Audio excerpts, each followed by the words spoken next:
ब्रह्मा का पिता है, कौन विष्णु की मां, शंकर का दादा कौन है, हमको दे बता। ये जानने के लिए कृपया सुनिए।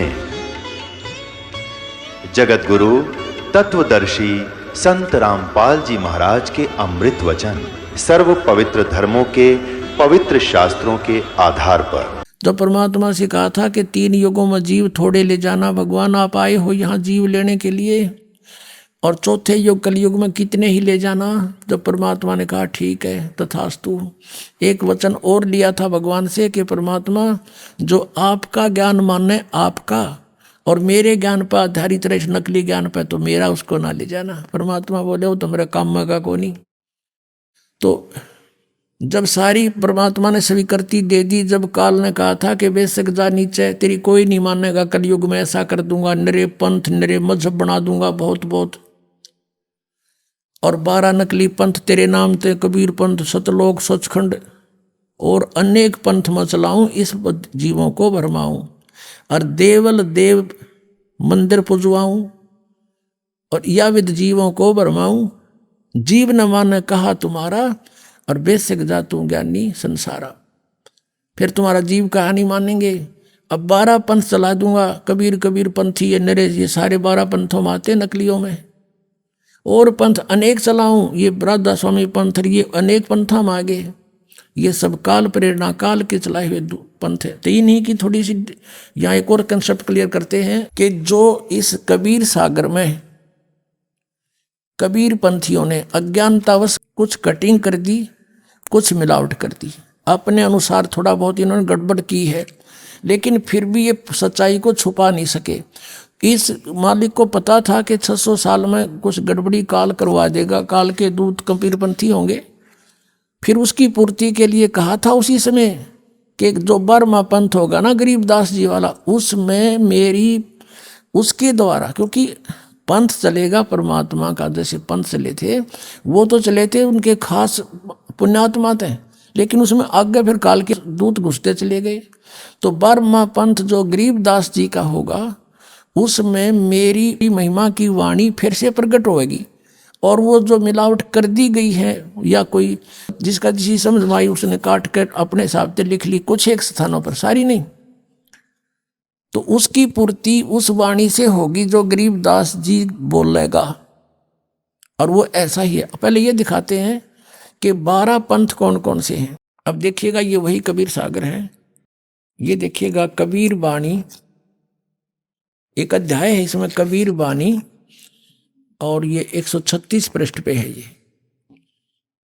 अब नीचे देखेगा 12 पंथ चलो सो भेद, यानी 12 पंथ काल फुरमाना, और भूले जीव न जाए ठिकाना है।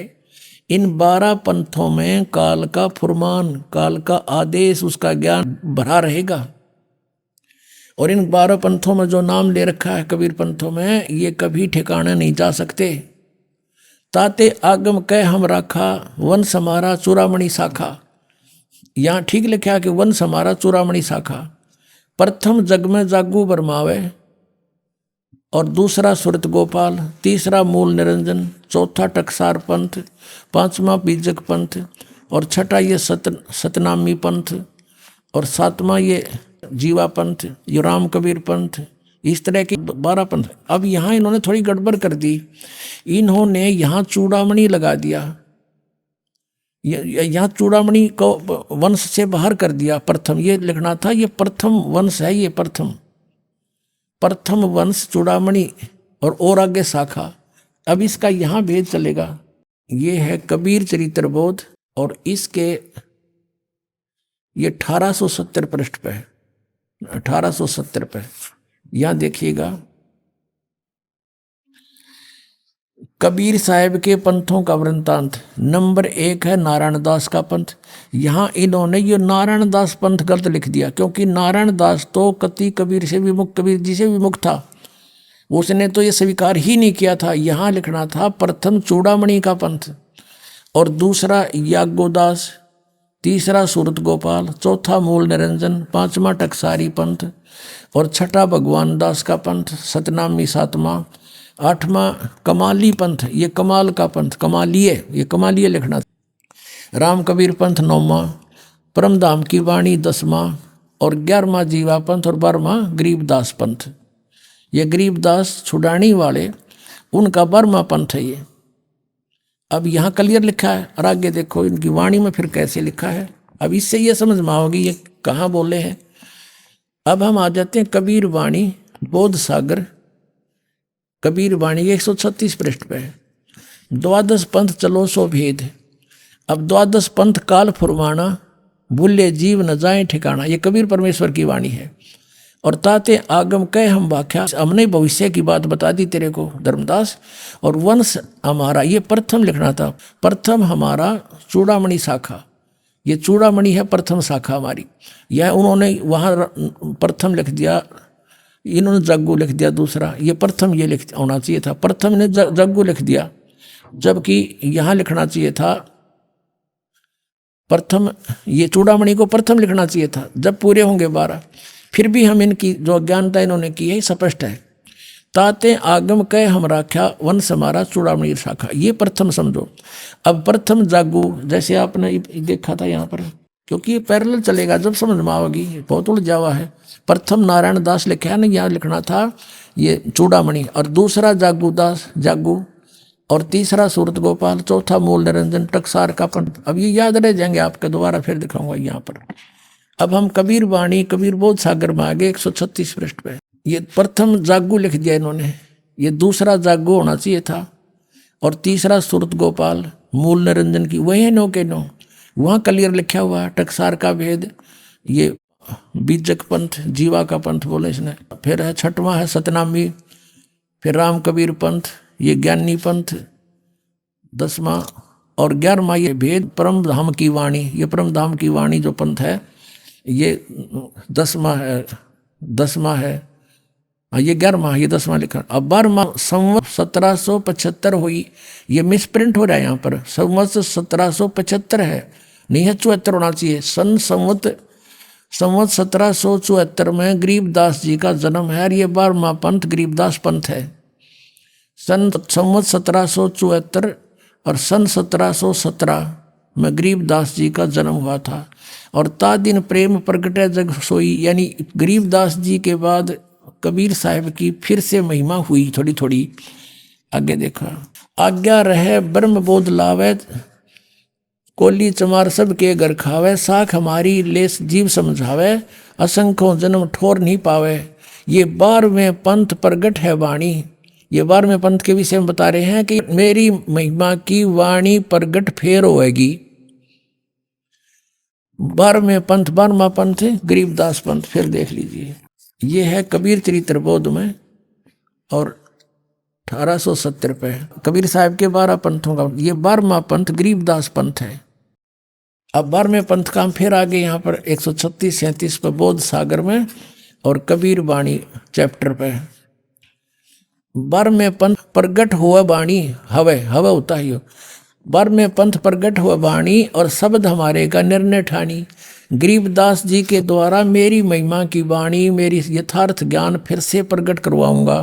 परमेश्वर कबीर जी ने गरीबदास जी में सारा ज्ञान फीड कर दिया, उन्होंने फिर बोला और लिपिबद्ध किया गया। अब कहते हैं 12वें पंथ प्रगट हुआ वाणी, शब्द हमारे की निर्णय ठानी। हमारी वाणी को समझने की चेष्टा करेंगे गरीबदासी पंथ वाले, लेकिन समझ नहीं सकेंगे। अस्थिर घर का मर्म ना पावे, ये 12 पंथ हम ही को ध्यावे। अब गरीबदास पंथ तक भी परमात्मा ने बैन लगा दिया कि ये पार नहीं हो सकते। फिर कहते हैं 12वें पंथ हम ही चल आवे। ओए गरीबदास वाले पंथ में कहते आगे चल के हम ही आवेंगे, और सब पंथ मिटा एक ही पंथ चलावें। क्लियर हो गया कि 12वें पंथ में मेरी महिमा की वाणी प्रकट होगी, जो थोड़ी बहुत गड़बड़ कर गए हैं वो फिर सुचारू करवा दूंगा। और 12वें पंथ में हम ही आवेंगे। अब परमात्मा नहीं आए तो इस दास को भेज दिया अपने को, लेकिन शक्ति उन्हीं की काम कर रही है।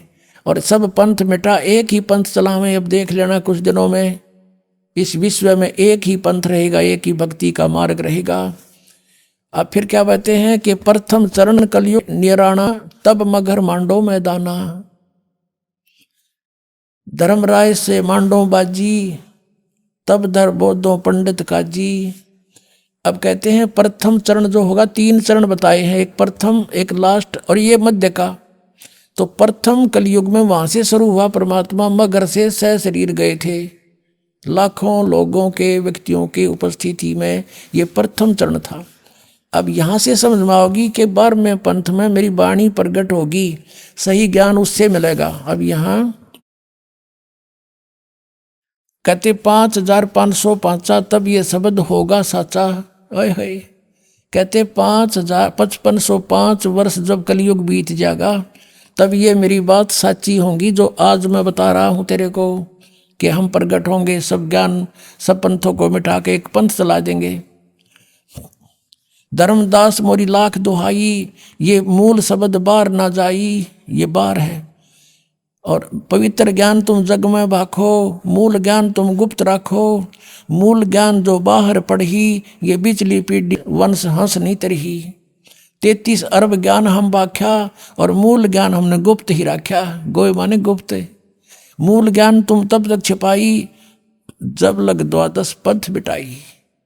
अब ये 12 पंथों का नाश हो जाएगा, क्योंकि उनके पास भक्ति का कुछ नहीं, उनकी विधि का पता। अब सच्चाई अब हम प्रकट करेंगे। अब यहाँ देखिएगा, ये कबीर बोध कबीर वाणी हम पढ़ रहे हैं, इसमें और कंसेप्ट क्लियर कर दिया। 134 पृष्ठ पे यहाँ लिखा है कि वंश प्रकार, प्रथम वंश उत्तम, ये चूड़ामणि जी हैं, ये प्रथम वंश तो उत्तम। दूसरा वंश अहंकारी, वो जागू, और तीसरा वंश प्रचंड, चौथा वंश बिरहे, 5वां वंश ये निंद्रा, और 6ठा वंश उदास, 7वां वंश ज्ञान चतुराई, और 8वां वंश 12 पंथ विरोध, 9वां पंथ वंश पूजा, और 10वें वंश प्रकाश, 11वें वंश पसारा, और 12वें वंश हवे प्रगट उजियारा। 12वें में गरीबदास जी 12वां पंथ हो गए। इनके द्वारा मेरी वाणी का 12वें वंश प्रगट हुए उजियारा। मेरी वाणी का यानी मेरी महिमा फिर से कुछ उजागर होएगी, और 13वें वंश मिटे सकल अंधियारा। ये दास 13वां वंश है उस परम पिता का। कहते हैं सारा अंधेरा मिट जाएगा, ऐसा ज्ञान देगा वो, सब तरह से सेट कर देगा। 13वें वंश मिटे सकल अंधियारा, एती दगा काल की समाई, तत्बिंदु की टेक रह जाई। ये काल का इतनी दगा होगी, फिर भी तत्व ज्ञान कहीं ना कहीं सदगतों में छुपा ही रह जाएगा। अब आपको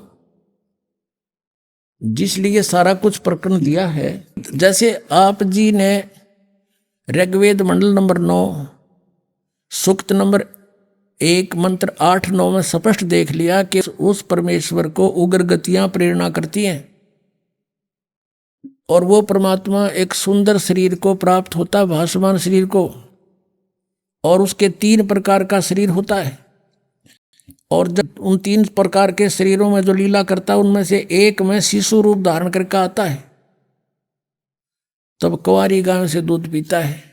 अब जैसा कबीर सागर में लिखा था, तो वहाँ इसमें करेक्शन करने वालों ने उन्होंने सोचा कि रामानंद से ही जोड़ दिया कि उसने न्यू बता दी तुम कुंवारी गाय का दूध पिएगा, और आगे लिखा वो दूध, वो फिर दूध चला गया, वो दूध का प्रकरण काट दिया इन्होंने। फिर भी मालिक की दया से वो 2 पंक्ति रहेगी। अब गरीबदास जी ने वो निर्णय किया है, क्या? अब पढ़ के सुनाते हैं आपको। अब परमात्मा ने जो बताया कि मेरी वाणी प्रकट होएगी 12वें पंथ में, गरीबदास वाले पंथ में, लेकिन गरीबदास जी की वाणी को भी गरीबदास के पंथ वाले, उससे पहले वाले कोई नहीं समझ सकेगा। ये मेरी वाणी का निर्णय करने की चेष्टा करेंगे, पर इनको ज्ञान नहीं होगा। और ये 12 पंथ हम ही को जावे, अस्थिर घर का मरम नहीं पावे, असंग जन्म ये ठोर नहीं पावे। अब इस दास के साथ क्या हुआ कि हम छुड़ानी जाते थे, जहाँ गरीबदास, आदरणीय गरीबदास साहिब जी का जन्म हुआ था, जहाँ परमात्मा कबीर देव जी उनको जंगल में आकर मिले थे। हमारे पूज्य गुरुदेव जी वहाँ जाते थे, एक लिंक जोड़ना था, पहले लिखा हुआ था, इसलिए गुरु जी के सतलोक जाने के बाद हमारा वहाँ पर बहुत विरोध हो गया, क्योंकि हम सच्चाई बतावें, वो अनुवाद गलत करें गरीबदास जी की वाणी का, तो हमारा उनका पार नहीं पड़ी, हमने अलग से आश्रम सेट करना पड़ा। फिर वो इतने विरोधी हो गए कि हमारे साथ हमारी पता नहीं कितनी उन्होंने अफवाहें फैलानी शुरू कर दी, वो गुंडा है, बदमाश है, झूठा है, न्यू है।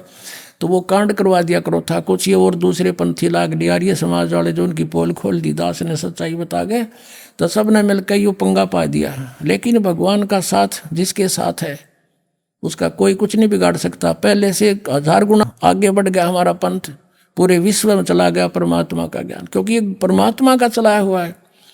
और इसमें जो बाधा करता है भगवान के मार्ग में, वो तो अंधा गधा है। हिरण्यकशिपु अंधा गधा था, छाती तोड़वा के मान्या। कहते हरणा कुछ छाती तोड़वाई और ब्राह्मण बाणा कर्म कसाई, आचार्य को आवर जुल्म इसे करें। तो वो कहते हैं इसे ये पापी कहते हैं हरणा कुछ छाती तोड़वाई और ब्राह्मण बाणा और कर्म कसाई, वो तो भगत को आवे और कर्म अपने बेटे ने भी मारे अभिमान के बस।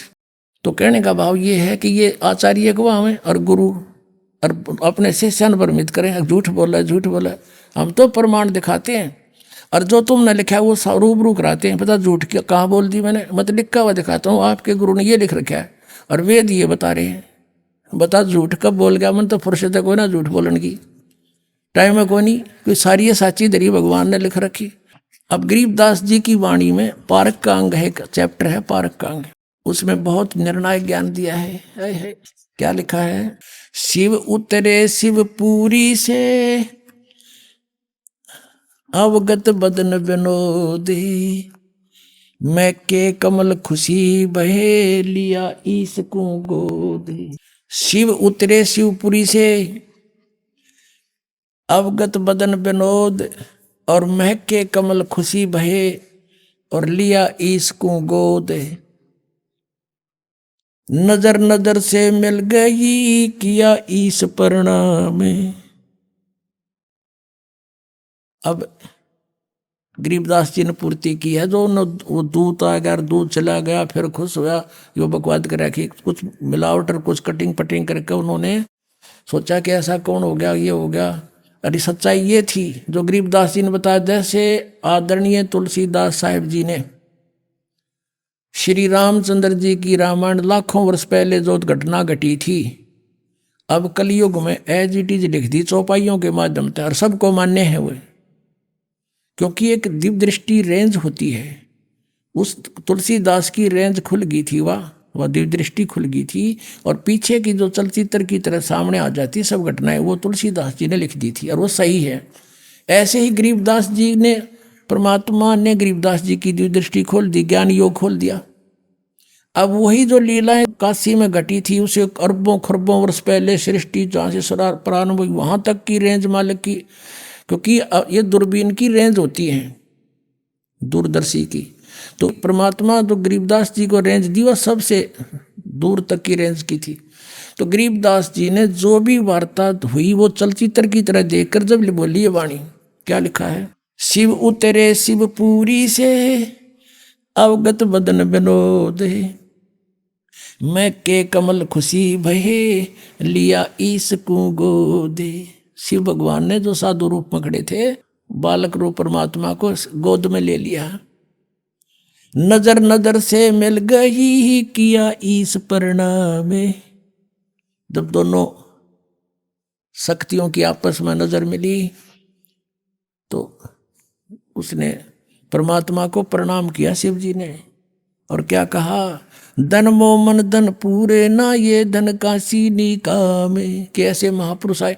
अब वो पहचान तो नहीं सके शिव जी कि ये कौन पुरुष है, कौन भगवान है, लेकिन उनकी जो लीला छवि और अंदर की, क्योंकि इनके अंदर दिव्य दृष्टि होती है, ये अवश्य महसूस हो गया कि ये बहुत परम शक्ति परम सिद्ध पुरुष है।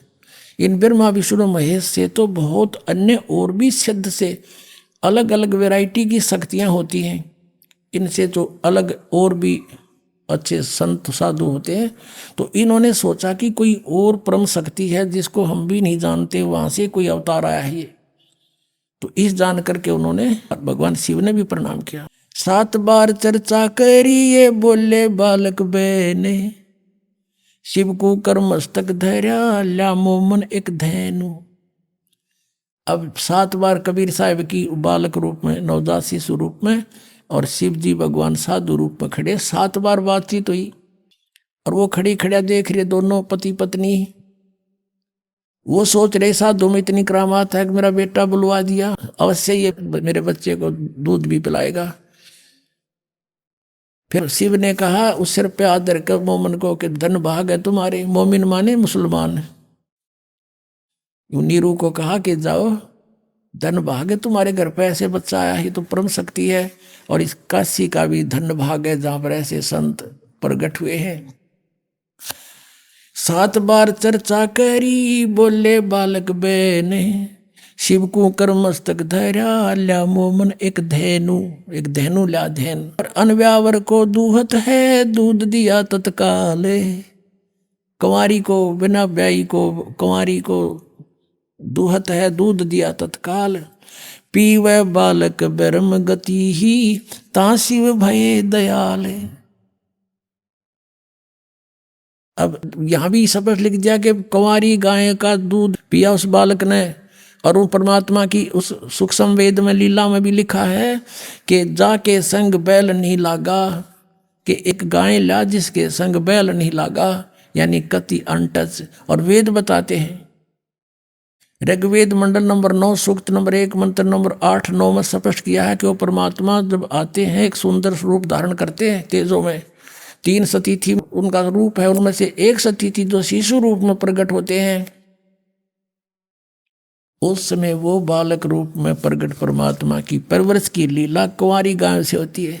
आज तक इतिहास सुना दो किसी भी भगवान का ऐसी लीला हुई हो जो वेद में लिख रखा है। जिन्होंने भगवान को देखा उन महापुरुषों ने अपनी एफिडेविट दे रखे हैं। हम सुल्तानी नानक तारे दादू को उपदेश दिया, जात दुलाहा भेद न पाया, ये काशी महे कबीर हुआ। बोलो सतगुरुदेव की जय हो।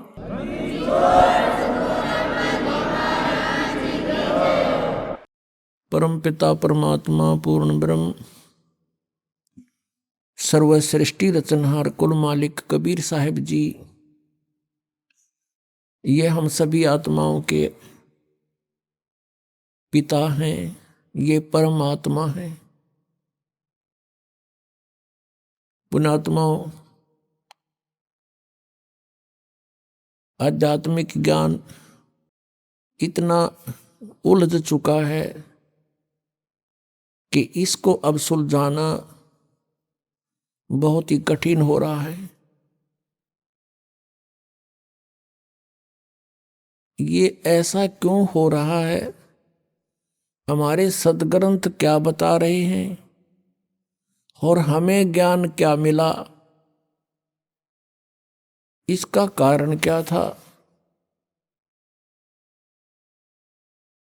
इसका कारण है कि ये जिस लोक में हम रह रहे हैं ये काल का लोक है। यहां कोई जीव सुखी नहीं, और ये नहीं चाहता। ये यहाँ का जो स्वामी है ब्रह्म जिसको कहते हैं, सरपुरुष भी कहते हैं, ज्योत स्वरूपी निरंजन भी इसी को कहते हैं, ये नहीं चाहता कि यहाँ के प्राणियों को परमात्मा के विषय में जानकारी हो। इसको भय बना रहता है कि यदि इनको अपने मूल स्थान का ज्ञान हो गया और वहाँ के सुख से ये परिचित हो गए, यहाँ कोई नहीं रहेगा। इस डर से ये राजनीति से और घटिया राजनीति से हमें यहाँ रोके हुए हैं। सुनियोजित षड्यंत्र से हमें यहाँ बांधे हुए हैं, रोके हुए हैं। कोई भी क्रिया देख लो हमने विवश होकर करनी पड़ रही है। शरीर ऐसा दे दिया, यदि इसके अंदर टुकड़ा ना डालेंगे तो ये काम नहीं करे। इसकी रक्षा करनी पड़े, गर्मी सर्दी से भी बचाना पड़ेगा। सारा जीवन हम इसी शरीर के पालन पोषण में लगे रहते हैं, इसी के रख रखाव में पूरा जीवन खो देते हैं, अंत में इसको भी खत्म कर देता है। यदि ये ना नष्ट होता हो तो कोई दिक्कत ना थी। हम इतने ढीठ हो रहे, इन दुखों को भी देख लेते, कोई पड़े रहते अभी।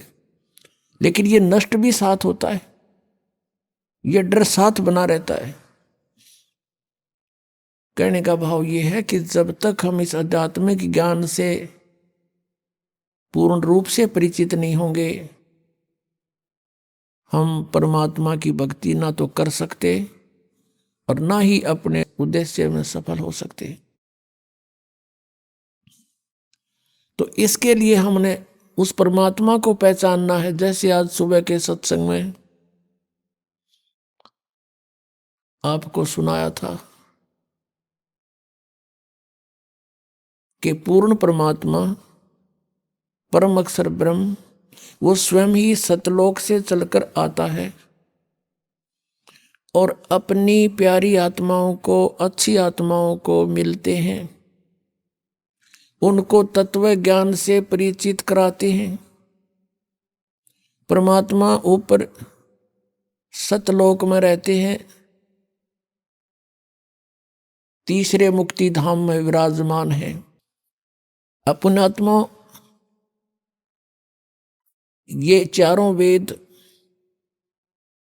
प्रत्येक प्राणी के हृदय में समाये हुए हैं, जो विशेषकर हिंदू समाज से संबंधित हैं। और सभी ये कहा करते हैं कि वेद तो एक सत्य ज्ञान है, वेदों में जो लिखा वो फाइनल है, सत्य है। इसके साथ साथ पवित्र चारों वेदों के साथ साथ पवित्र श्रीमद् भगवत गीता जी और साथ में पवित्र 18 पुराणों को पवित्र हिंदू समाज एक बहुत आदर की दृष्टि से देखता है और इनको सत्य ज्ञान युक्त मानता है, इसको सत्य ज्ञान युक्त मानता है। लेकिन इन ग्रंथों में थोड़ा सा अंतर है। पवित्र चारों वेद और पवित्र श्रीमद् भगवत गीता, ये दोनों का मिलता जुलता ज्ञान है, ये गॉड गिवन है। और पुराणों का जो ज्ञान है वो ब्रह्मा जी का दिया हुआ है, और ब्रह्मा जी से आगे सुना उन ऋषियों ने, दक्ष आदि ऋषियों ने, मनु आदि ने, और अन्य से सुनते सुनते उन्होंने कुछ ब्रह्मा जी के विचार, कुछ अपना अनुभव, कुछ अपनी सोच, अलग अलग, जैसे भी 18 पुराणों के 18 वक्ता हैं। 18 पुराण इसलिए होगी कि उनके वक्ता भिन्न भिन्न हैं, उन्हीं के नाम से उन्होंने अपने अपने हिसाब से उन 18 पुराण बना दिए। वैसे ही 18 पुराणों का ज्ञान एक ही बोध माना जाता है। तो ये जो ज्ञान है पुराणों का, ये गॉड गिवन नहीं है। पवित्र चारों वेद गॉड गिवन है। पूर्ण परमात्मा परम अक्षर ब्रह्म ने इस ज्योत स्वरूपी निरंजन के हृदय में डाल दिए थे, इसके अंतःकरण में डाल दिए और समय निर्धारित कर दिया कि इतने समय के उपरांत ही अपने आप इसके श्वासों से बाहर आएंगे। जैसे परमात्मा की व्यवस्था है, माता को गर्भ रहता है, 9 महीने के बाद ऑटोमेटिकली वो बाहर आ जाता है। इसी प्रकार परमात्मा ने इसमें व्यवस्था की। जब ये पांचों बाहर आ गए, इसने देखा कि इनमें कोई ऐसी जानकारी तो नहीं है मेरी पोल पार्टी जा, किसने? ज्योति निरंजन ने। फिर इसने देखा 5वां वेद जो है ये सारा भेद दे रखा था ऊपर का, सतलोक का, कैसे जाना है और किस प्रकार कौन परमात्मा है, तुम यहाँ कैसे फंसे थे। तो ये ज्योति निरंजन काल ने वो 5वां वेद नष्ट कर दिया और 4 वेद दे दिए भगवान के डर से।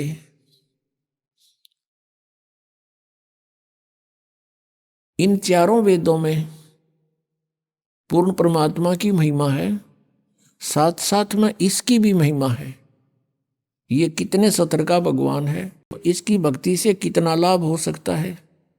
फिर इस काल ने ही ब्रह्म ने चारों वेदों को पढ़ा, उस चारों वेदों वाले ज्ञान को श्री कृष्ण जी में प्रवेश करके इसने बोला। इसमें थोड़ा सा इसने एक आध जगह गड़बड़ करने की चेष्टा की है और उसमें कहा कि ये मेरा मत है। यदि इसका मत वेदों से मेल खाता है तो वेद ज्ञान है वो, और इसका मत वेदों से मेल नहीं खाता है तो इसका अपना ही विचार है। वो भी नहीं मानने हमने केवल वेद ज्ञान को मानना है, और पांचवा वेद परमेश्वर ने स्वयं आकर के बोला था उसको मानना है। 18 पुराणों को हमने सहयोगी शास्त्र मान रखा है कि इसमें जो लिखा है, इनमें इन ब्रह्मा विष्णु महेश जी की जीवनी है और इन्होंने लिख रखी है, तो इसको हमने इसलिए सत्य मानना है कि इनमें जो लिखा है इनकी सतीथि वह सही लिख रखी है। और जो पुराणों में वेदों के विपरीत ज्ञान है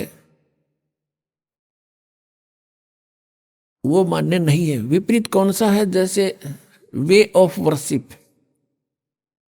बाकी जो ज्ञान है वो तो वेदों से अलग है ही, वो तो हमने सिर्फ उनकी अपनी जीवनी है, ब्रह्मा जी की क्या स्थिति है, विष्णु जी की क्या स्थिति है, भगवान शंकर की क्या स्थिति है, इस तरह की कहानियां इसमें लिखी हुई है, इनकी लीला लिखी है। उसके साथ साथ फिर अपने ऋषियों ने अपना अनुभव लिखा हुआ है, तो उनका अनुभव यदि वेदों के अनुसार नहीं है, वे ऑफ वर्शिप उसकी ऐसी नहीं है, तो नहीं मानेंगे हम। उन्होंने अपनी मर्जी से किसी में कोई मंत्र लिखा है, कोई कुछ लिखा है, वो नहीं मानेंगे, क्योंकि वो उनका अपना सोच है, वेद ज्ञान नहीं है वो। तो इस कारण से वेदों का ज्ञान जो है वो फाइनल है, और पुराणों का ज्ञान भी हम केवल इसलिए मानते हैं कि जो ब्रह्मा विष्णु महेश को अजरो अमर कहा करते, सर्वेश्वर कहते थे, कालज्य और मृत्युंजय कहते थे, और वो यही कहा करते थे कि शिव पुराण में ऐसा लिखा है, विष्णु पुराण में ऐसा लिखा है, और मार्कंडेय पुराण में ऐसा लिखा है, ब्रह्मा पुराण में ऐसा लिखा है। आज हमने उन पुराणों में जो पढ़ा वो ब्रह्मा विष्णु महेश की सतीथि जैसा वो बताते थे उसके विपरीत है, और पुराण वही है। तो हमने पवित्र वेदों में ये जानना है कि उन वेदों में क्या लिखा है, क्योंकि वेद परमात्मा की ही महिमा से परिपूर्ण है, और उन वेदों ने हमें क्या बताने की चेष्टा की है। हमने उन पवित्र सदग्रंथों से ये जानना है कि भगवान कैसा है और कौन है, कहाँ रहता है, उसको कैसे पाया जाता है, हम यहाँ किस लिए दुखी हो रहे हैं, हम यहाँ क्यों भटक रहे हैं। ऋषि महर्षि भी चले गए यहाँ जख मार के, उनको भी रास्ता नहीं मिला, ये कारण क्या है। परमात्मा ने कहा कि 9 मन सूत उलझिया, ये ऋषि रहे जखमार, और सतगुरु ऐसा सुलझा दे, उड़ जाना दूजी बार। परमेश्वर ने कहा कबीर साहब ने कि ये 9 मन सूत उलझा दिया इन अज्ञानियों ने, और साथ में इस काल ने, ब्रह्म ने। पुण्यात्माओं, परमात्मा कपड़ा बुनते थे, जुलाहा थे, जुलाहे की भूमिका कर रहे थे, और 1 किलो सूत शेर का करते, पहले एक शेर 1 किलोग्राम सूत यदि उलझ जा सारा दिन ना सुलझे, क्योंकि जब उसने टूट गया तो गांठ पड़ेगी, गांठ पड़गी तो कपड़ा साफ बना नहीं, और कपड़ा सही नहीं बना तो बुनाई मिले नहीं, जुलाहे को फेंक देंगे ठाका कि इसमें 20 गांठ लगा दी तूने।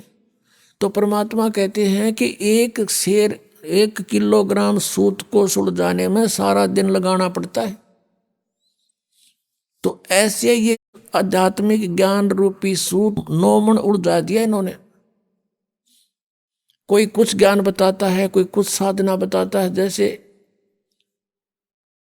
श्रीमद् भगवत गीता अध्याय नंबर 4 के और श्लोक नंबर 25 से लेकर 31 तक यही बताने की चेष्टा की गई है कि कोई ऐसी साधना करता है, कोई ऐसी साधना करता है, कोई ऊपर को पैर करके योगासन करता है, कोई देवताओं की पूजा करता है, और कोई स्वाध्याय करता है, कोई तीक्ष्ण अहिंसावादी व्रत रखता है, जैसे मुंह पर पट्टी बांध के नंगे पैरों घूमना। और ये सभी अपनी अपनी साधनाओं को पाप ना जानते हैं। फिर तुरंत कहा है 4 अध्याय के 32वें श्लोक में कि इस प्रकार की बहुत विस्तार के साथ यज्ञ यानी धार्मिक अनुष्ठानों की जानकारी सच्चिदानंद घन ब्रह्म की वाणी में उस परम अक्षर ब्रह्म ने जो स्वयं आकर के अपने मुख से जो वाणी बोली है वो पांचवा वेद है। जिस वेद को काल भगवान ने नष्ट कर दिया था उसकी पूर्ति करने के लिए स्वयं परमेश्वर ने आना पड़ा और उस ज्ञान को ऐसे तरीके से बोल के लिखवा दिया कि ये विद्वान पुरुष जो एजुकेटेड मानते थे संस्कृत के ज्ञाता वो नो सोचे ये तो ऊट पटांग बकवाद कर रखी है, इसमें कुछ को नहीं तो इसने भी नाश करा देते ये। तो परमात्मा ने ऐसे गुप्त ढंग से ऐसी वाणी से सिंपल सी ऐसे लोकल सी भाषा बोल कर पूरा माल भर दिया, उसमें पूरा ज्ञान ठोक दिया और फिर अपने प्यारी आत्मा से बता दिया कि अभी इसको डिस्क्लोज ना करना। जिनके समझ में आई बात, जिनको परमात्मा मिले सचखंड दिखाया वापस छोड़ा, तो उनसे प्रतिज्ञा करवा दी थी कि धर्मदास तो लाख दुहाई, ये मूल ज्ञान अभी की तो बाहर न जाई। मूल ज्ञान बाहर जो पढ़ी ये बिचली पीढ़ी हंस नहीं तरही। अगर ये ज्ञान आज से 600 वर्ष पहले डिस्क्लोज हो जाता तो ये नकली संत पंथ ये डंडोरा पीटते मिलते और यही मंत्र देते मिलते। ये अधिकारी थे नहीं उस नाम के देने के, तो डुप्लीकेट पासपोर्ट से भी विदेश नहीं जाया जा सकता। तो ऐसी बात बिगड़ जाती। तो परमात्मा इस भक्ति को इस कलयुग तक लाए हैं। कहते 100 छल सीदर मैं करूं अपने जन के काज, हमारे लिए उन्होंने 100 छल सीदर करने पड़े और उस तत्व ज्ञान को आज बीचली पीढ़ी में लाकर अब डिस्क्लोज करवाया इस दास के द्वारा। इसलिए परमात्मा ने कहा कि धर्मदास तो लाख दुहाई, ये मूल ज्ञान, ये है मूल ज्ञान। और फिर परमात्मा ने एक वाणी और कही है कि 33 अरब ज्ञान हम व्याख्या और मूल ज्ञान गुप्त ही रखा। 33 अरब वाणी बोल दी हमने इस कबीर सागर में और कबीर साखियों में, दोहालियों में, लेकिन ये मूल ज्ञान जो था अब भी हमने गुप्त रखा हुआ था और अब ये इस दास के माध्यम से सार्वजनिक करवा दिया भगवान ने, क्योंकि अब ये सभी पंथ नष्ट होंगे, इनका अस्तित्व खत्म हो जाएगा कुछ दिनों में। क्योंकि इस बुद्धिमान जनता है, अपने भले बुरे को खूब समझते हैं ये, लेकिन अभी तक इनका न्यूना जच्ची है कि ये हमारे जो गुरु हैं ये कति नकली हैं। और उनका उस समय यकीन होगा जब इस दास के ज्ञान को अच्छी तरह समझेंगे और सदग्रंथों से मेल कर लेंगे, फिर उन नकलियां न छोड़कर आप आ जाएंगे। कुछ एक ऐसे व्यक्ति होते हैं जो ना कहे किसी की कहे की माने, और गुरुजी ने जो कह दिया बस ठीक से, उसके बारे में परमात्मा कहते हैं कि चातुर प्राणी चोर है और मूड मुग्ध है ठोठ, संतों के निकाम के इन दे गलजोट। इतने प्रमाण देख के और जो व्यक्ति नहीं मान रहा कि ये संत नहीं है, कहते फिर वो तो मूड है, मुग्ध मूड ठोठ, फिर वो हमारे काम के नहीं है, वो वहीं पड़े रहे उन्ना दौरे। एक भक्त कह रहा था जी ये आमत गए सारे जितने दूसरे पंथा दौरा बैठे हैं। उसने एक उदाहरण दिया कि जैसे बाई बस ट्रेवल कर रहे हैं और रास्ते में कई बार बस खराब हो जाती है,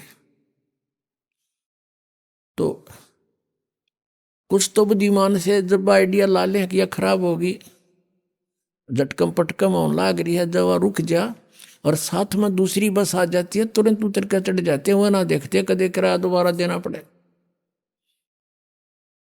कुछ ऐसे होते हैं कि कंडक्टर ड्राइवर ने कह दे भाई गाड़ी खराब होगी, वो उतर के फिर दूसरी में बैठे।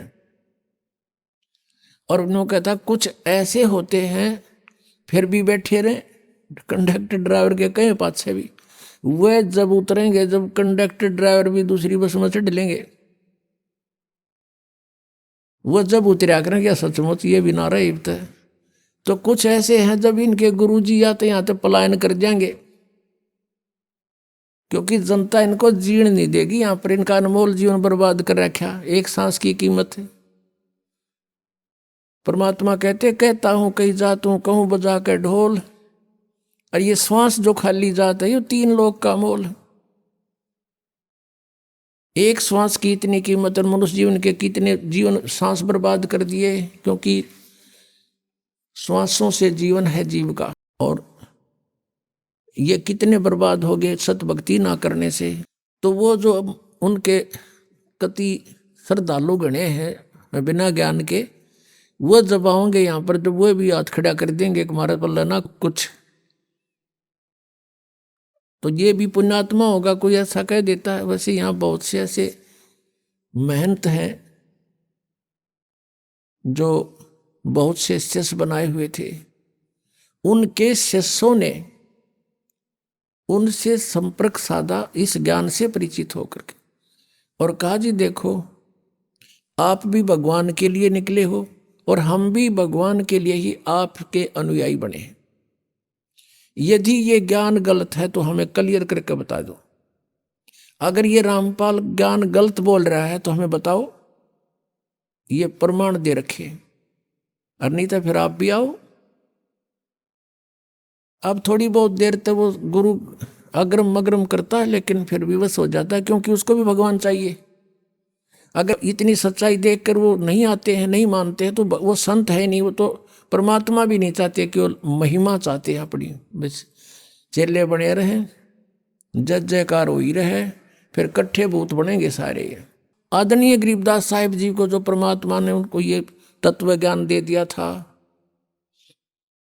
क्या बताते हैं कि साहिब के दरबार में गायक कोट अनंत और 4 चीज मांगे हैं, रिद्धि सिद्धि मान महंत। उस परमेश्वर के साहिब के दरबार में ऐसा कोई एक इन चारों ने छोड़ के और चाहे पुरुष अलेख। तो ये सब मान महंत के भूखे हैं जितने ये संत पंथ बने हुए। यदि ये मान बढ़ाई नहीं चाहते हैं और ये अपना कल्याण चाहते हैं और ये हितैषी है अपने अनुयायियों के, तो इस दास के ज्ञान से परिचित हों और इसमें बताओ गलत कहाँ है, और ये अपना टिप्पणी दो। फिर इसके ऊपर क्यों नहीं बोलते? 10 साल हो गए दास ने गला फड़ाते ने, और सरेआम कह रहा हूँ, टीवी चैनलों पर भी बोल रहा हूँ, पुस्तकों के माध्यम से भी इनके पोल खोल रहा हूँ। क्यों ना बोलते? ये क्यों नहीं बोलते? क्योंकि ये चोर हैं। परमात्मा कहते हैं बेखों के लश्कर फिरें ये बाणी चोर कठोर, और सतगुरु धाम ना पहुंचेंगे ये 84 के ढोर। परमात्मा की वाणी को चुरा कर सचखंड का रट ला रखा, कह का पता नहीं इन लोगों को। जैसे वेदों को गलत मानने वाला कोई प्राणी नहीं, खासकर हिंदू समाज में। और ये जो राधा स्वामी पंथ है, इन्होंने के गुट्टी पैर रखी है श्रद्धालुओं को कि हमने वेदों की आवश्यकता नहीं, ना हमने गीता जी की, ना हमने पुराणों से कुछ लेना देना। संत जो वाणी बोलते हैं वो फाइनल होती है। वो वेद भी तो किसी ने लिखे, वेद व्यास ने वेद लिखे हैं। वेद व्यास ने वेद लिखे जरूर हैं, लेकिन ये वाणी किसकी है? वेद व्यास राइटर है, जैसे गीता जी का वेद व्यास राइटर है, वक्ता नहीं है। ऐसे पुराण लिखे हैं तो पुराण जिसने जो बोला वेद व्यास जी ने लिख दिया।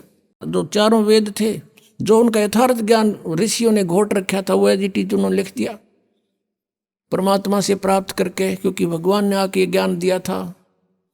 और ब्रह्मा जी से फिर ये ज्ञान सभी ने प्राप्त किया था। तो उसने केवल लिखा है, लेकिन ये गॉड गिवन है। और ये क्या बताते हैं कि संत जो भी नाम दे दे वो ठीक, उसी से मोक्ष हो जाएगा। और फिर ये भी कहते हैं कि हमने वेदों की जरूरत नहीं है, हमारा तो ज्ञान वेदों से ऊपर का है।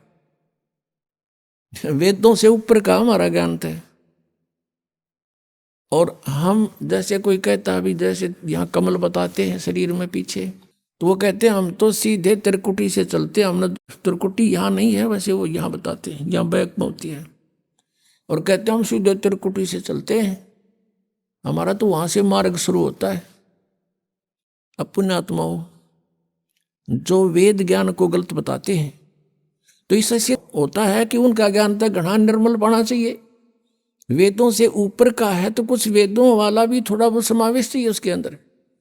जैसे 10वीं का सिलेबस होता है, 10th का क्लास का, तो उसमें पहली से लेकर कैक है तो वहीं से शुरू होते हैं। तीसरी, चौथी, 5वीं, 6ठी, 8वीं, 9वीं का कुछ उसमें समावेश होता है ज्ञान का। और इनका ज्ञान दिखाते हैं आपको राधा स्वामी वालों का, जो ये कहते हैं कि हमारा ज्ञान तो वेदों से ऊपर का है। अब दिखाता है इनका ज्ञान। 2 बोल इनके भी सुना दूं राधा स्वामी वालों के। एक पुस्तक है सारवचन राधा स्वामी वार्तिक, ये देखिएगा, इसकी एक झलक दिखाते हैं आपको। सारवचन राधा स्वामी वार्तिक, राधा स्वामी सत्संग व्यास, ये कहाँ से छपी है? प्रकाशक है जगदीश चंद्र, सेक्रेटरी राधा स्वामी सत्संग व्यास, डेरा बाबा जयमल सिंह, पंजाब। 2003 में ये 16वां संस्करण है और ये यहाँ से छपी है। Printed in India by Lakshmi offset printers, Delhi, इतने में। इसकी भूमिका में क्या लिखा है कि सारवचन राधा स्वामी वार्तिक अजूर स्वामी जी महाराज के वचनों का संग्रह है। ये वचन सत्संगों तथा अन्य चर्चाओं के दौरान सत्संगियों ने नोट किए थे। स्वामी जी महाराज के परम धाम सिधारने के कुछ वर्ष बाद इनका संग्रह करके पुस्तक के रूप में छपवाया गया।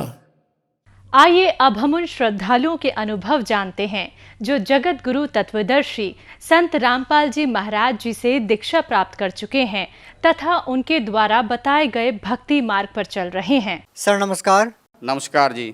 सर क्या नाम है आपका? लाल सिंह जी। लाल सिंह जी, कहाँ से आए हैं आप? मोड़ मंडी, जिला बठिंडा जी, पंजाब से जी। सर संत रामपाल जी महाराज जी से नाम दीक्षा लेने से पहले आप क्या भक्ति साधना करते थे? घर पे देवी देवताओं की भक्ति करते थे। जैसे हमारे पंजाब में चल रही है मलेरकोटला वाला, लाला वाला, काली माता जी, इनके घर पे झाड़ फूस का काम करता था जी मैं सबसे भाई। मेरे इलाके में जी मेरे से बड़ा कोई तांत्रिक विद्या में जानता नहीं था जी। मैं नहीं जानता मेरे से बड़ा कोई होगा जी। मैं ये तांत्रिक विद्या का काम करता था। दिल्ली से चले लोग मेरे पास आया करते थे जी, मुर्दे को जिंदा कर देता था जी, ये मैं काम करा करता था जी। सर आप बता रहे हैं कि आप अपने एरिया के सबसे बड़े तांत्रिक रहे हैं, मुर्दे तक को आप जिंदा कर देते थे, तो फिर आपने संत रामपाल जी महाराज जी से नाम दीक्षा क्यों ली? वो ऐसे हुई जी, मेरी पत्नी की डेथ हो गई घर पे जी, कोई ऐसी स्थिति आई, मृत्यु सैया पे भाग गई जी। सारे रिश्तेदार आ गए सीगे जी, तो सारे रिश्तेदार बोलने लगे इसको तो जीवित करेंगे, लोगों को बड़े बड़े काम करता है। मैं भी सोचा हाँ, मैंने सारा झाड़ फूस कर लिया, सारा कुछ करके देख लिया, कोई विद्या कोई काम नहीं करी। फिर मैंने यहाँ काली माता के यहाँ चाकू मारा जी कि माता इसको जीवित करते। उसने संकेत किया कि मैं लात बाँह तोड़ सकती हूँ, थोड़ा बहुत लाभ दे सकती हूँ, इससे ज़्यादा मैं नहीं दे सकती गी। फिर मैं क्या करूँ, मेरे को उपाय दस के जा तू। बोलती है इस पृथ्वी पे पूर्ण परमात्मा रामपाल जी महाराज आए हुए हैं, उनसे जाके नाम दीक्षा ले, फिर तेरा कल्याण होगा। मेरे पास बच्चा कुछ नहीं है। फिर मैंने क्या किया जी, रिश्तेदारों के पास फ़ोन किया, किसी भक्त ने मेरे को फ़ोन किया। मैं बोला जी रामपाल के बारे में मैं जानता चाहता हूँ तो कैसे करूँ। वो मेरी बहन लगती थी बठिंडा से, उसने कहा कि ऐसे करके ना ये सही हो जाएगी, तू संकल्प कर ले कि परमात्मा मैं तेरी शरण में आ जाऊँगा, ये सही हो जाएगी। मैंने उसी टाइम संपर्क किया, हे परमात्मा बंदीशोर सतगुरु रामपाल जी, मैं आपका नाम ले लूँगा, ये जिंदा हो जाए। क्यों, मेरे को पहले बता रखा था कि तेरे 2 शादियाँ होएगी, एक शादी पे 3 बच्चे होके ये मर जाएगी, इसकी 27 साल की उम्र रहेगी, वो मेरे को याद थी जी। तो उस दिन क्या हुआ जी, मैंने सारे झाड़ फूस कर लिए थे, नहीं सही हुआ है। फिर मैंने परमात्मा अगे अरदास हुई, बंदी छोड़ मैं नाम ले लूँगा, इसको जीवित कर दे। उसमें फाड़ी सी चहलाहट आई जी, हिलचल हुई जी, फिर सेट हुई। फिर मैं अस्पताल में लेके गया जी, उसको 12 दिन एडमिट रखा। वहाँ डॉक्टरों ने भी लिखा के ले लिया था कि ये तो मुर्दा है, आप साइन कर दो इस पर। मैंने साइन कर दिए, मुर्दा है। बोला परमात्मा आगे अरदास लगा। मैंने बोला परमात्मा आगे तो मैंने लगा ली है। तो उसके बाद ये वहाँ से सेट हुई, फिर मैं परमात्मा का नाम लेके आया जी। परमात्मा किसका? संत रामपाल जी महाराज का नाम लेके आया मैं बरवाड़ा में जाके जी। 2012 में नाम लिया मैंने जी। सर आपने बताया कि जब आपने काली माता के नाम पर अपने हाथ पे चाकू मारा और आपने कहा कि इसको जीवित कीजिए या फिर मेरे को रास्ता बताइए, और फिर काली माता ने रास्ता बताया कि संत रामपाल जी महाराज जी से नाम दीक्षा ले लो। इससे पहले आपको काली माता ने रास्ता क्यों नहीं बताया? ਉਹਨਾਂ ਨੇ ਉਹ ਕਹਿੰਦੇ ਸਾਡੇ ਕੋਲ ਕੋਈ ਰਾਸਤਾ ਨਹੀਂ ਜੀ, ਅਸੀਂ ਥੋੜ੍ਹਾ ਬਹੁਤਾ ਲਾਭ ਦੇ ਸਕਦੇ ਹਾਂ ਤੈਨੂੰ, ਕੋਈ ਸੱਟੇ ਦਾ ਨੰਬਰ ਦੇ ਸਕਦੇ, ਉਹ ਵੀ ਮੇਰੇ ਕੋਲ ਆਉਂਦੇ ਸੀ, ਹੋਰ ਲਾਭ ਦੇ ਸਕਦੇ, ਲੋਕ ਠੀਕ ਹੋ ਜਾਂਦੇ ਸੀ। ਇਹਦੀ ਹੁਣ ਉਮਰ ਹੈ ਹੀ ਨਹੀਂ ਗੀ, ਇਹਦੀ ਉਮਰ ਤਾਂ ਭਲਾ ਸੰਤ ਰਾਮਪਾਲ ਵਧਾ ਸਕਦਾ, ਉਹਦੇ ਜਾ ਕੇ ਚਰਨ ਫੜ ਲਾ, ਤੂੰ ਸਾਡਾ ਖਹਿੜਾ ਛੱਡ ਦਿਓ ਤੂੰ। लेकिन आपकी इन बातों पे विश्वास कौन करेगा? ਉਹ ਐਸੇ ਕਰਿਆ ਜੀ, ਮੇਰੇ ਸਾਹਮਣੇ ਚਮਤਕਾਰ ਹੋਇਆ ਜੀ ਉਸਦੇ, ਉਹ ਸਾਰੇ ਕਹਿੰਦੇ ਮੁਰਦੇ ਥੱਲੇ नहीं, आप अकेले थे क्या वहाँ पे? ਸਾਰਾ ਪਰਿਵਾਰ ਥਾ, ਮੇਰੇ ਸਾਰੇ ਰਿਸ਼ਤੇਦਾਰ, ਮੇਰੇ ਸੱਸ ਸਹੁਰੇ ਸਾਰੇ ਆ ਗਏ ਸੀ, ਮੰਜੇ ਤੇ ਪਾ ਰੱਖੀ ਸੀ, ਚੱਟਾ ਕੱਪੜਾ ਪਾ ਰੱਖਿਆ ਸੀ। ਤੁਸੀਂ ਪਿੰਡ 'ਚ ਜਾ ਕੇ ਮੇਰੇ ਪੁੱਛ ਸਕਦੇ, ਮੌੜ ਮੰਡੀ ਨਵੀਂ ਬਸਤੀ ਪੀਰਖਾਨੇ ਕੋਲੇ ਮੇਰਾ ਘਰ ਆ, ਲਾਲ ਸਿੰਘ ਮਿਸਤਰੀ ਆ ਮੈਂ ਜੀ। तो क्या सभी आज भी उस घटना को जानते हैं? ਸਾਰੇ ਜਾਣਦੇ ਆ। ਉਸ ਤੋਂ ਬਾਅਦ ਜੀ ਜਦੋਂ ਮੈਂ ਸੰਕਲਪ ਕਰਿਆ ਪਰਮਾਤਮਾ ਮੈਂ ਨਾਮ ਲੈ ਲੂੰਗਾ, ਕਿਤੇ ਵੀ ਬਰਵਾਲਾ ਹੋਵੇ ਮੈਂ ਆ ਕੇ ਭਾਲ ਲੂੰਗਾ। ਉਸ ਤੋਂ ਬਾਅਦ ਫਿਰ ਮੈਂ ਜੀ ਇੱਕ ਭਗਤ ਨਾਲ ਗੱਲ ਕਰੀ ਜੀ, ਜਿਹੜੇ ਰਾਮਪਾਲ ਦੇ ਨਾਮ ਲੈ ਰੱਖਿਆ ਸੀ। ਉਹਨਾਂ ਨੇ ਕਿਹਾ ਵੀ ਇਸ ਤਰ੍ਹਾਂ ਐਂ ਕਰਕੇ ਤੁਸੀਂ ਇੱਥੋਂ ਜਾ ਕੇ ਇਸ ਤਰ੍ਹਾਂ ਤੁਹਾਨੂੰ ਨਾਲ ਲੈ ਜਾ ਕੇ ਨਾਮ ਦਵਾ ਲਿਆਵਾਂਗੇ। ਫਿਰ ਉਹ ਮੈਨੂੰ ਨਾਮ ਦਵਾ ਕੇ ਲੈ ਜੀ, ਫਿਰ ਮੇਰੇ ਘਰ ਦੀ ਸਥਿਤੀ ਠੀਕ ਹੋਈ ਜੀ। ਅਤੇ ਉਹਦੀ ਉਮਰ ਦੱਸ ਰੱਖੀ ਸੀ ਤੰਤਰਕਾਂ ਨੇ ਵੀ ਇਹ 3 ਬੱਚਿਆਂ ਨੂੰ ਦੇ ਕੇ 27 ਸਾਲ ਦੀ ਮਰੂਗੀ। ਅੱਜ 35 ਸਾਲ ਤੋਂ ਉੱਤੇ ਉਮਰ ਹੋ ਰਹੀ ਹੈ ਜੀ, ਉਹ ਜੀਵਤ ਹੈ जी। क्या आपने पहले कभी किसी साधु संत से नाम दीक्षा ले रखी थी? सर मैं आपको एक और बताना चाहूँगा कि मैंने एक ऐसे व्यक्ति से नाम ले रखा था, और उसने नाम ले रखा था, उसने मेरे को मंत्र दिए। उसने रामपाल जी महाराज की भगत चरा के ना, मंत्र चरा के उसने मेरे को 8 साल तक गुमराह करके रखा। मैंने उसको कहा, जिसने मेरे को, मैं इसको गुरु बना रखा था कि आप तो इतना कुछ जानते हो, अब इसको सही करो ना, अब ठीक करो इसको। बोला इससे मैं नहीं कुछ कर सकता, इसको तो रामपाल जी महाराज ठीक कर सकते हैं, इसके बारे में। उसने फिर मेरे से माफ़ी मांगी। फिर मैं उसको आश्रम में लेके गया, आश्रम में लेके वो जा नहीं रहा था, मैं बोला साथ चल, फिर मेरे को लेके गया। तो फिर उसने मेरे को नाम दबाया, उसने वहाँ भी माफ़ी मांगी गुरु जी से कि मैंने इसको बच्चे को गुमराह करके रखा। फिर मैं तो वहाँ से नाम लेके आया जी। उसके बाद फिर मेरे को और भी श्रद्धा बढ़ गई। जब मेरी जनानी वहाँ से आके जीवित हुई, सही होगी, आज भी जाके पूछ सकते। उसके बाद फिर मेरा मकान गिर गया जी, 6 फुट डूंगा था। उसके बाद परमात्मा ऐसी दया करी, वो मकान पवा दिया। उसके बाद बारिश पड़ गई सी 4 फुट डूंगी, बेड टुट गया, पखा सड़ गया, कूलर सड़ गया, टीवी सड़ गया, सारा कुछ ए टू जेड नवा आ रहा मेरे घर पे। अब परमात्मा ने इतना ऊंचा कर लिया, 27 फुट पे छत पे मेरी छत पड़ी है, उत्ते संत रामपाल जी महाराज जी का पोस्टर लगा हुआ है। हम नहीं पीछे हटे, ना पीछे हटेंगे, क्योंकि हमको पहले पता था ये होना है, ये तो वो तो हो गया। अब हमको कोई डरने की लोड़ नहीं है जी। सर, आप संत रामपाल जी महाराज जी से नाम दीक्षा लेने से पहले कोई नशा भी करते थे क्या? सर नशे की तो आपको मैं क्या बताऊं, इतना नशा करता था, बुक्की भी मैं खाता था जी, दारू भी पीता था। क्योंकि गाली माता गद्दी थी कि एक मुर्गी काट ली, एक बोतल मंगवा ली, और 4 मैं कैप्सूल खाता था लीले। इतनी लत पड़ गई थी बहुत ज़्यादा। जो व्यक्ति मेरे को लेके गया था आश्रम में, उसने ये कहा था, मैं सुल्फा 1.5 तोला लेके गया था जब नाम लेने गया था। मैं बोला देख नाम ले लूँगा, ये नशा नहीं मैं छोड़ सकता। मेरे को पता नहीं था कि परमात्मा इतनी भी दया कर सकते हैंगे। मैं 1.5 तोला ले गया सुल्फे का, छत जाते जाते पीता गया जी। मैंने बाहर बस अड्डे में रख दिया। तो उसने ये कहा था, इतनी तो बड़ी बोतल दिलवाऊंगा संत रामपाल जी, अंदर से आएगी कोई बात नहीं, ये तेरे का मैं सर्टिफिकेट बना दूंगा दारू का, और नशे का तो करते रहना, भक्ति करते ना। जैसे मैं अंदर गया, परमात्मा से नाम दीक्षा ली, सिर पे हाथ रखा, वो तो मेरे से पता ही नहीं चला कि कब मेरे लत छूट गई। 3 दिन मैं वहाँ परमात्मा की सत्संग हुई, 3 दिन मैं रह के गया। बाद में मेरे को लोड नहीं पड़ी, और जितना मेरा पोटा पड़ा था घर पे, लीले कैप्सूल और बुक्की और दारू और बंडल, वो जैसे मैंने नाम लेके आया, मैं बाहर आके ना उसको पीना तो दूर, मैंने हाथ में नहीं लगाया, मैं डंडे से बाहर करके ना मिट्टी का तेल पा के फूका उनको घर पे आके। सर, अब आपको कितना समय हो गया नशा नहीं किया आपने? कितने साल से आपने नशा नहीं किया है? उसके आज मेरे को 8 साल हो चले हैं जी, मुड़ के लोड़ ही नहीं पई करे। क्या सच बोल रहे हैं आप? हाँ जी। क्या आपके गांव वालों से पूछ सकते हैं? मैं मोड़ मंडी के अंदर मेरे गांव में आके पीर खाना है, पीर बाबा का बहुत बड़ा, कोई भी आके भक्त पूछ सकता है, कोई भी जिसको शक हो तंत्र की विद्या करने वाले को। ये तो कुछ भी नहीं, जैसे मैं जानता था भगत जी अपने इससे धरती से सोना निकालना, ऐसे बंदे के साथ रहा, उसने धरती से भी सोना निकाल के दिया। मैं उस सुनार को बेच के भी आया, आज भी मेरे घर पे प्रूफ पड़ा है, मैं साथ में लाना भूल गया जल्दी में, वो भी आपको दिखा सकते हैं, मेरे घर पे वो छड़ के। और वो जो जिसके साथ मैं लगा था, मेरा गुरु बना हुआ था पहले, मैं कहता उससे बड़ा कोई गुरु नहीं है पृथ्वी पे। वो क्या करता था, दारू की बोतल चाहिए मेरे को, भाई गुरुजी पैसे तो है नहीं गए, करता फोटो के आगे हाथ कर, फोटो के आगे हाथ करता, 100 का नोट ऊपर गिर जाता था, और मैं दारू लेके आता था। इतने में देख के वो ही मेरे को लेके गया आदमी। वो कहाँ लेके गया? जिस व्यक्ति को मैं सबसे बड़ा गुरु मानता था जी, वो कह उसने माफ़ी मांगी। उसने कहा, मैं उसको सब तो बड़ा गुरु मानता था, उसने कहा भी मेरे से बड़ा परमात्मा आप आया बैठा संत रामपाल जी है, उससे बड़ा कोई नहीं है। फिर मैं बोला तू मेरे को गुमराह करके रखा, उसी दिन बोल देता। बोला मेरी मजबूरी थी।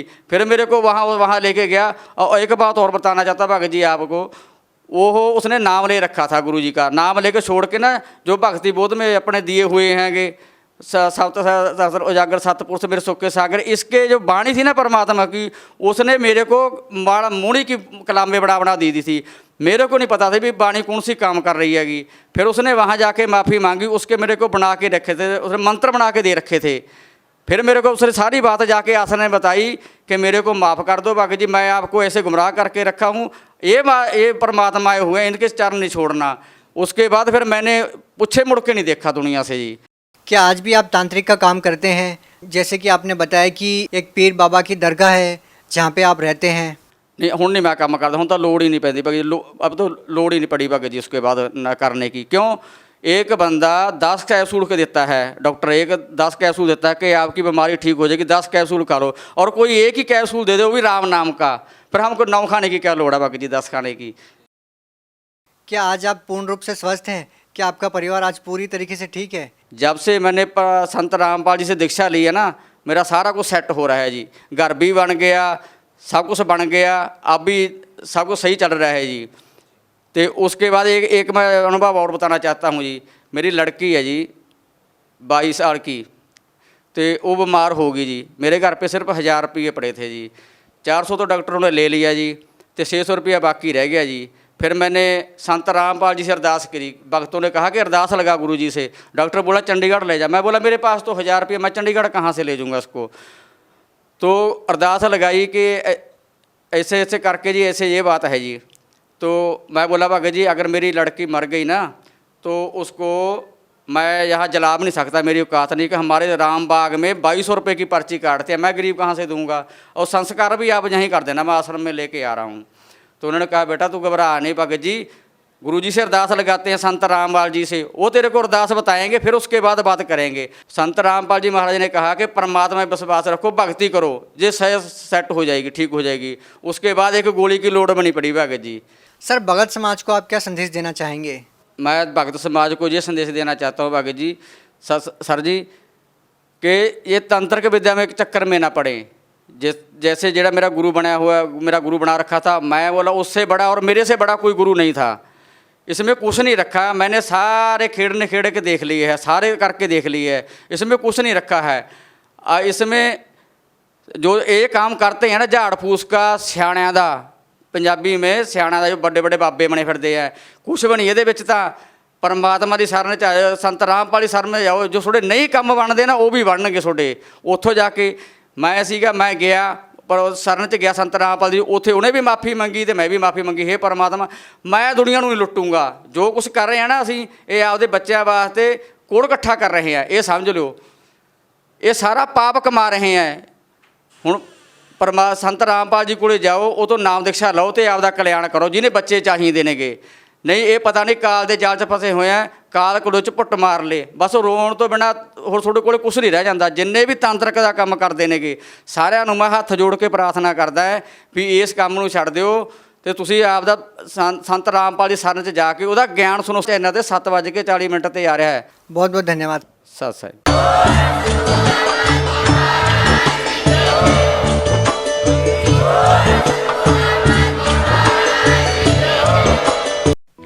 आप सुन रहे थे जगत गुरु तत्वदर्शी संत रामपाल जी महाराज के मंगल प्रवचन।